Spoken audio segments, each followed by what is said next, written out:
وہ ابرو اچکا کر بولی، واقعی حد ہوتی ہے، ایسا کرنے سے پہلے ایک بار تو آئینہ دیکھا ہوتا۔ جیک کی نفی میں سر ہلا کر پلٹ گئی تو وہ وہیں بیٹھ کر آج ہونے والے واقعے کو سوچنے لگی۔ معمولی سی جھڑپ پر اس نے مہنگی ترین نئے ماڈل کی کار جلا ڈالی تھی۔ اب اسے افسوس ہو رہا تھا۔ دلاور پاشا نے اپنی دولت کا حوالہ دے کر اس کا دل برے طریقے سے توڑ دیا تھا۔ اب اسے تہران کے جذبات اور فیصلوں کی قدر ہونے لگی تھی۔ تہران یہاں رہتا تو اسے بھی لائف سٹائل کے لیے اپنی عزت و نفس پر کمپرومائز کرنا پڑتا۔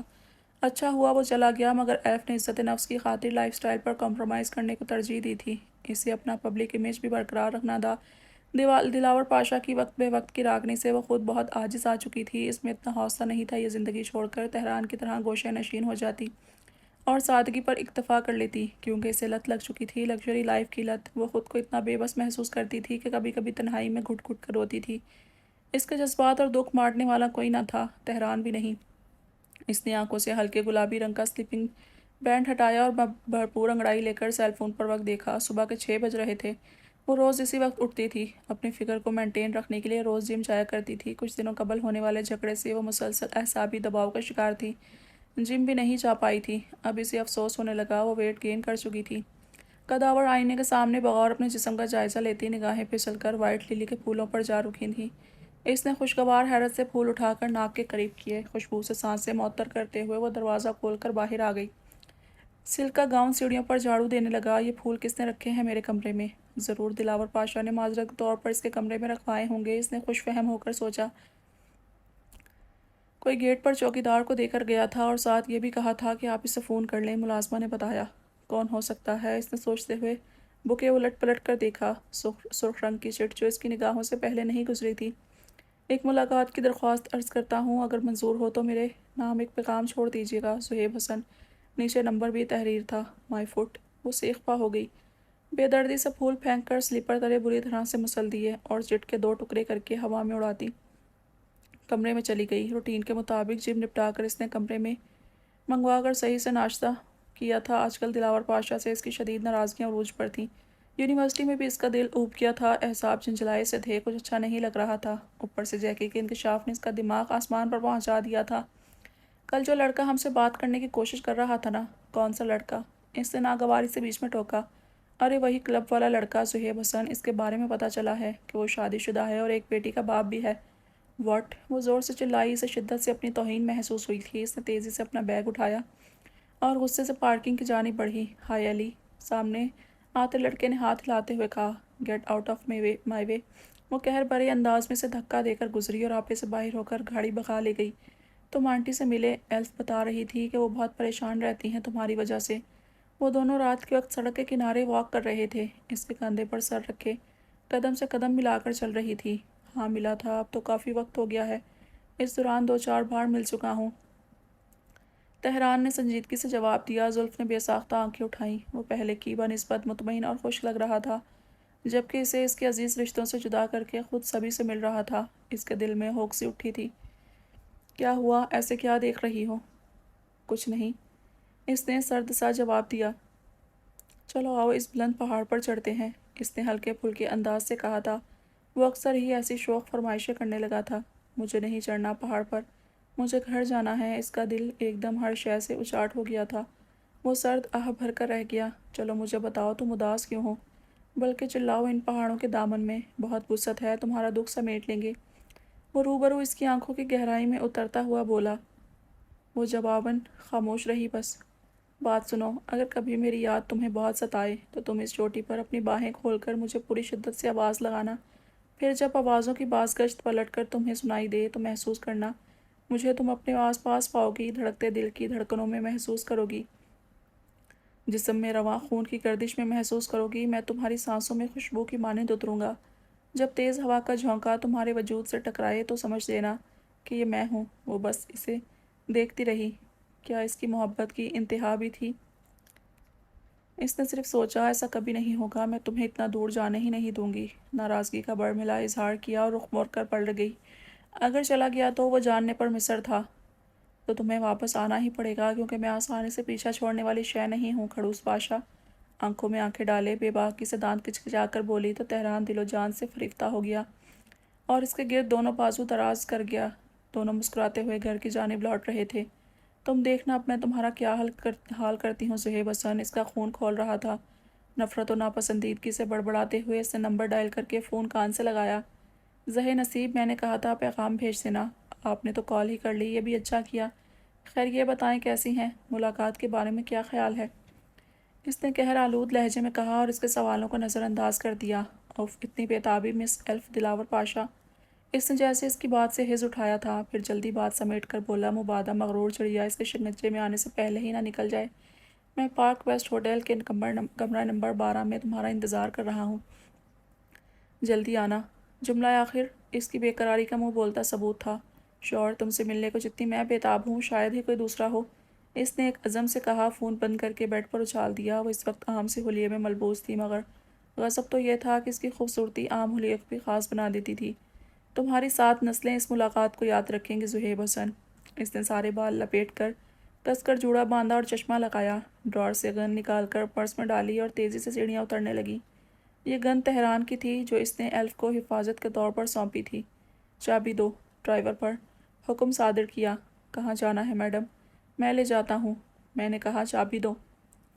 وہ زور سے چیخی تھی۔ ڈرائیور نے گھبرا کر چابی اسے تھمائی۔ وہ تیزی سے گاڑی لے کر نکل گئی۔ اس کی سابقہ حرکت کے بعد ہی دلاور پاشا نے ڈرائیور کے ذمے یہ کام لگایا تھا کہ اسے خود سے کہیں بھی آنے جانے نہ دیا جائے، مگر وہ کسی کی سنتی کہاں تھی۔ ڈرائیور نے بے بسی سے کندھے جھٹکے، اپنی صفائی میں کچھ کہنے کے لیے الفاظ سوچنے لگا۔ اس نے کمرہ نمبر 12 کے دروازے پر جا کر بیل دی تھی۔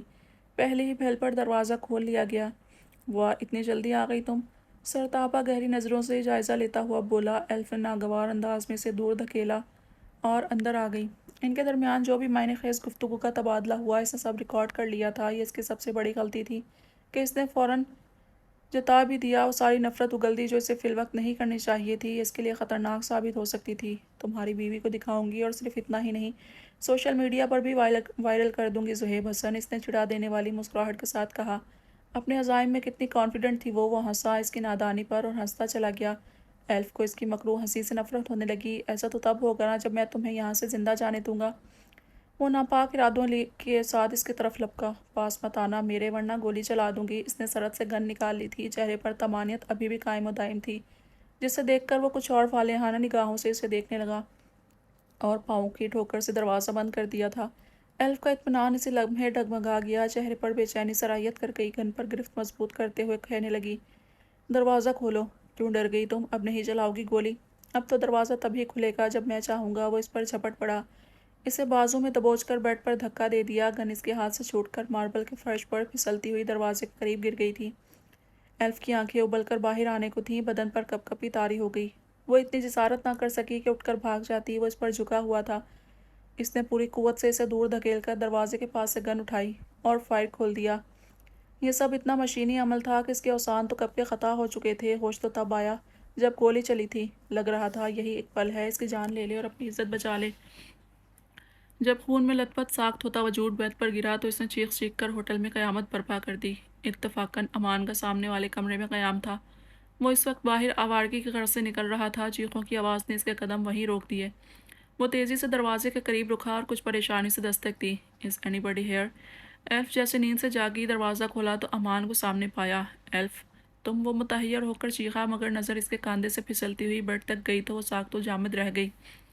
ایلف، اس نے پھٹی پھٹی نظروں سے دیکھا۔ وہ میرے ساتھ زبردستی کرنے کی کوشش کر رہا تھا اور میں نے۔ اس کا رنگ پیلا زرد ہو چکا تھا، آنکھوں سے پانی بہہ رہا تھا، چہرے پر خون کی بوندیں تھیں۔ وہ صدمے کی تاب نہ لا کر بے ہوش ہو کر گر گئی۔ امان نے لپک کر اسے تھام لیا۔ ہوٹل کا حملہ گولی کی آواز سن کر تیزی سے اوپر کی جانب آ رہا تھا۔ راہداری میں قدموں کی چاپیں نزدیک تر ہوتی چلی گئیں۔ وہ کیا کرتا؟ اس کا دماغ معاف ہو گیا تھا۔ اس کی آنکھ نرم گرم بستر پر کھلی، شعور ذات بیدار ہوا تو ذہن کی اسکرین پر ہوٹل کے کمرے کا منظر کسی فلم کی طرح چلنے لگا۔ اسی پل ادراک ہوا وہ اپنا بہت بڑا نقصان کر چکی ہے۔ اب اس کی باقی ماندہ زندگی جیل میں گزرنے والی ہے یا پھانسی کی صورت میں موت ملنے والی تھی۔ خوف پوری آب و تاب سے جڑیں جمانے لگا۔ ایلف، تھینک گاڈ تم اپنے سینسز میں تو آئیں۔ کیا ہوا تھا کل؟ امان نے اسے پکارا تو وہ ضبط کے سارے بندھن توڑ کر پھوٹ پھوٹ کر رو پڑی۔ مر گیا وہ شخص، مر گیا میری وجہ سے، میں نے مار ڈالا اسے۔ اب کیا ہوگا امان؟ پولیس کو پتہ چل جائے گا، وہ لوگ مجھے جیل میں ڈال دیں گے۔ وہ ہاتھوں میں سر گرا کر پل پل اذیت ناک لمحات جی رہی تھی۔ ہر آتی جاتی سانس کے ساتھ خوف جڑیں پکڑتا جا رہا تھا۔ امان کی بھی یہی حالت تھی جب وہ اسے کھینچ کر سامنے والے کمرے میں لے گیا تھا جہاں اس کا قیام تھا۔ اسے تیزی سے الماری میں دھکیل کر خود کو پرسکون ظاہر کیا اور اداکاری کرتے ہوئے دروازہ کھولا۔ یہ کیا تماشا لگا رکھا ہے؟ میرے کمرے کے باہر حد ہے، یہ کوئی وقت ہے ان چیزوں کا؟ نیند خراب کر دی میری۔ سر ہم معذرت چاہتے ہیں، دراصل اس کمرے میں ایک شخص پر جان لیوا حملہ ہوا ہے، کنڈیشن بہت سیریس ہے، اسی کی جان بچانے کی کوشش کی جا رہی ہے، ایک ملازم شرمندہ ہوتا ہوا بولا۔ ارے میری بلا سے مرتا ہے تو مر جائیں، ہزاروں لوگ مرتے ہیں روز، کیا فرق پڑتا ہے؟ تم لوگ جلدی اس تماشے اور شور و غل کو ہٹاؤ یہاں سے، مجھے سونا ہے۔ اور ہاں، میرے پورے مہینے کی ریزرویشن کینسل کر دو، مجھے اب اس گھٹیا ہوٹل میں نہیں رہنا، انتہائی نیچ درجے کی سروسز ہیں تمہاری۔ اس نے بے نقص سنا کر دروازہ بند کر دیا، ایک دو پل بے ربط سانسوں کو بحال کیا اور پھر ایلف کی جانب بڑھا۔ ست شکر وہ بے ہوش تھی، ورنہ اسے سنبھالنا اور بھی مشکل ہو جاتا۔ اس نے پل پل گنتے ہوئے گزارے تھے۔ رات جیسے ہی گہری ہوئی وہ اسے کبٹ سے اٹھا کر باہر لے جانے لگا، مگر اس کے چہرے اور شرٹ پر خون کے دھبے تھے۔ اب وہ اس کا لباس تو تبدیل نہیں کر سکتا تھا، مگر اس کے اوپر ایک اور شرٹ ضرور پہنا سکتا تھا، چاہے وہ لاکھوں لڑکیوں کے ساتھ رفاقت نبھا چکا ہو، مگر اس کی جانب اٹھتی ہر نگاہ خود بخود احتراماً جھک جاتی تھی۔ وہ اس کے پاس اس کے دوست کی امانت تھی، دوستی کی خاطر اس کی عزت کو اپنی عزت بنا لیا تھا۔ شرٹ کے اوپر ایک اور شرٹ پہنا کر ٹشو سے اس کا منہ رگڑا اور رات کے گہرے اندھیرے میں اسے اپنے نجی فلیٹ میں لے آیا، مگر وہ پھر بھی مطمئن نہیں ہوا۔ اسے جاننے کیوں سکون نہیں آ رہا تھا۔ وہ واپس ہوٹل گیا، اسے یقین تھا ہوٹل والے اپنی امیج برقرار رکھنے کی خاطر معاملے کو طول دینے سے گریز کریں گے۔ اگر تو لڑکا کسی امیر ماں باپ کی اولاد ہوا تو حقائق جلد سامنے آ جائیں گے۔ جائے واردات پر اس کا چشمہ اپنے کمرے سے خون آلود ٹشو، انٹری اور ایگزٹ کی CCTV فوٹیج، اس نے ہر ثبوت مٹا دیا تھا، مگر اسے کیا معلوم تھا وہ طوفان کا رخ اپنی جانب موڑ چکا تھا۔ رات جب فلیٹ پہ واپس آیا تو اس کے حساب کچھ ٹھکانے پر تھے۔ یہ ساری کارروائی اس نے ایلف کی بے ہوشی کے دوران کی تھی۔ کمرے کا لاک کھول کر ایلف کو دیکھا، وہ ہنوز گہری نیند میں تھی۔ جب دل کے ہاتھوں سے نکلنے لگا تو اس نے آہستگی سے دروازے کو باہر سے لاک کر کے صوفے پر سو گیا۔ ایسا کچھ نہیں ہوگا ایلف، مجھ پر بھروسہ رکھو، اس نے اطمینان کا سرا سونپتے ہوئے اپنے ہونے کا احساس دلایا۔ تم اس نے یقین سے کیسے کہہ سکتے ہو؟ پتہ نہیں وہ مر گیا یا زندہ ہے، یا اللہ میں پاگل ہو رہی ہوں۔ اس نے پانی کا گلاس اسے تھماتے ہوئے قریبی صوفے پر بیٹھ گیا۔ وہ شخص زندہ ہے مگر کنڈیشن سیریس ہے، کبھی بھی مر سکتا ہے۔ امان نے اس کی جان نکال دی تھی۔ اسے لگا پانی کے جو چند گھونٹ اس نے اپنے حلق میں اتارے ہیں وہ بھی پھنس گئے ہوں گے، اس سے نگلے نہ گئے، بے جان ہوتے ہاتھوں سے گلاس چھوٹ کر گر گیا۔ وہ ایک دم اٹھا، اس کے قریب آیا، ہاتھ بڑھائے، کچھ جھجکتے ہوئے کاندھوں سے تھاما۔ تمہیں فکر کرنے کی ضرورت نہیں ہے ایلف، تم سکون سے گھر جاؤ اور سارا معاملہ مجھ پر چھوڑ دو۔ میں ہوں نا، مجھ پر بھروسہ کر کے دیکھو، میں تمہیں کچھ نہیں ہونے دوں گا۔ جس نرمی اور شائستگی سے اس کے کندھے سہلاتے ہوئے کہہ رہا تھا، بے دم سی ہو کر آسودگی سے بولی، یہ میں نے کیا کر دیا امان؟ لہجے میں پچھتاوا ہی پچھتاوا تھا، ملال ہی ملال تھا۔ اب تم گھر جاؤ ایلف، آنٹی اور انکل پریشان ہو رہے ہوں گے، اس نے پیار سے سمجھایا۔ آنٹی اور انکل نے کبھی اپنی اولاد کی پرواہ کی ہوتی، ان کی دیکھ ریکھ کی ہوتی تو حالات یہاں تک پہنچتے ہی نہ، ایلف نے نفرت سے سوچا۔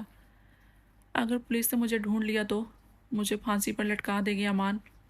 اس کے آنسو سیدھا دل پر گرتے ہوئے محسوس ہو رہے تھے۔ اس کی گلابی ترنگت شدت و گریہ زاری کے سبب لہو چھلکانے لگی تھی۔ امان شکست خوردہ ہو کر صوفے پر بیٹھ گیا، سر اور کندھے خود بخود جھک گئے۔ اب وہ کیا کرتا؟ اسے زور و زبردستی گھر نہیں بھیج سکتا تھا۔ اگر ایلف نے خواب سے سب کچھ کہہ سنایا تو غیرت کا معاملہ گرم ہو جاتا، پھر غیرت کے نام پر خون ریزی ہوتی، جو معاملہ خاموشی سے نپٹایا جا سکتا تھا پھر عداوت اور دشمنی کا روپ اختیار کر جاتا۔ اس لیے اس نے ایلف کو فلیٹ چھوڑنے پر مجبور نہیں کیا، خاموشی سے اٹھا اور باہر نکل گیا۔ زہیب کو گولی لگ گئی ہے، اس کی کنڈیشن بہت کریٹیکل ہے، تمہیں دیکھنا چاہتا ہے آخری بار۔ لفظ تھے یا کوئی تیز تیر جوڑتا ہوا اس کے دل میں پیوست ہو چکا تھا۔ اس کا بھائی ہاسپٹلائز تھا، دماغ کچھ سوچنے کے قابل نہیں رہا تھا، وہ سب کچھ چھوڑ چھاڑ کر اڑ کر بس کسی طرح پہنچ جانا چاہتی تھی۔ برستی آنکھوں اور کپکپاتے ہاتھوں سے اس نے چند الفاظ گھسیٹے اور چٹ پھاڑ کر لیڈی میرین کو دے دی۔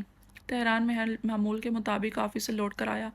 اس وقت رات کے سائے گہرے ہو رہے تھے، وہ استقبال کے لیے کھڑی ہوتی تھی مگر آج نہیں تھی۔ زلف اس نے آہستگی سے پکارا، پھر تیز اور تیز۔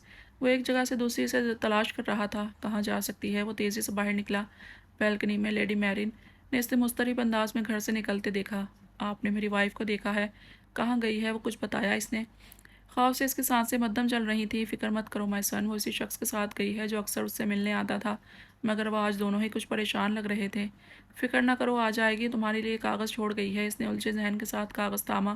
زہیب کو گولی لگی ہے، اس کی کنڈیشن سیریس ہے، میں اس سے ملنے ہاسپٹل جا رہی ہوں۔ وہ بہت دیر تک کاغذ پر تحریر لفظوں میں پھٹکتا رہا۔ وہ لیڈی میرین کی بات پر زیادہ شاکڈ ہوا تھا۔ کیا وہ عمر دراز گرے بالوں والا شخص تھا جو زلف سے ملنے آتا تھا؟ اس نے معاف ہوتے ذہن سے سوچا۔ ہاں ہاں، اس کا والد تھا شاید۔ تم نہیں جانتے اسے؟ لیڈی میرین نے الٹا اس سے سوال کیا جو اس وقت جواب دینے کی پوزیشن میں نہیں تھا۔ تو یہ کھیل کھیلا جا رہا تھا اس کی پیٹھ پیچھے۔ اس کے سینے میں درد سا اٹھنے لگا۔ زلف نے اس کے ساتھ کیے عہد کو ٹکرا کر غداری کی تھی، اس کی بات رد کر دی تھی، جیسے اس کی نظروں میں کوئی وقت ہی نہیں تھی۔